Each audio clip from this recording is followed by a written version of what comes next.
আমার কাজ তো বাণিজ্য, সো আমি বাণিজ্য নির্দিষ্ট বিষয়ে সীমাবদ্ধ থাকতে চাই। আমরা এখনো অফিসিয়ালি ভারতের পদক্ষেপটা সম্বন্ধে জানি না। সোশ্যাল মিডিয়া এবং নিউজ রিপোর্ট থেকে আমরা দেখেছি যে ওনারা কিছু স্থানীয় বন্দরে, ল্যান্ড বন্দরে, স্পেশালি আমাদের আখাউড়া বা ডাউকি সীমান্ত ভিত্তিক কিছু সিদ্ধান্ত ওনারা নিয়েছেন।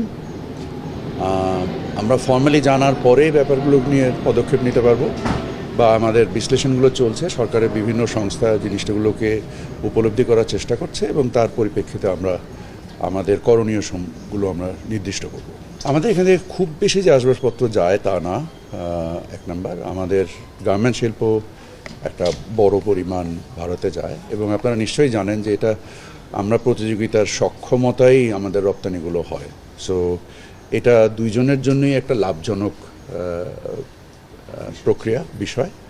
সো নিশ্চয়ই আমরা মনে করি যে আমাদের যে ভারত নিজেও একটা টেক্সটাইল বা বস্ত্রশিল্পে একটা সমৃদ্ধ দেশ, তারপরেও যখন আমাদের দেশ থেকে এই রপ্তানিগুলো হয় এটা আমাদের প্রতিযোগিতা সক্ষমতার উপরে ভিত্তি করেই হয়।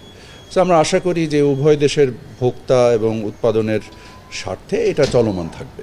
আর বিভিন্ন সময় আপনারা নিশ্চয়ই দেখেছেন যে আমাদের যেহেতু আমরা ভৌগোলিকভাবে একটা কানেক্টেড দুটো দেশ, সো আমাদের প্রতিযোগিতার সক্ষমতা অবশ্যই আমাদের পরিবহন ব্যয় বা অন্য অন্য জিনিস দিয়েও নির্দিষ্ট হয়। আমার কাজ তো বাণিজ্য, সো আমি বাণিজ্য নির্দিষ্ট বিষয়ে সীমাবদ্ধ থাকতে চাই। আমি সবসময় যেটা বলে এসেছি, আমি উদার বাণিজ্যে বিশ্বাসী একজন মানুষ। আমার কাছে বাণিজ্য যে ইনক্লুশন সেটাই মূল ইম্পর্ট্যান্ট, বিকজ আমার দেশের ব্যবসা এবং ভোক্তা তাদের সক্ষমতা বৃদ্ধি করার ক্ষেত্রে বাণিজ্য উদারীকরণ এবং বাণিজ্য ইনক্লুশন ছাড়া আর কোনো রাস্তা আমি দেখি না।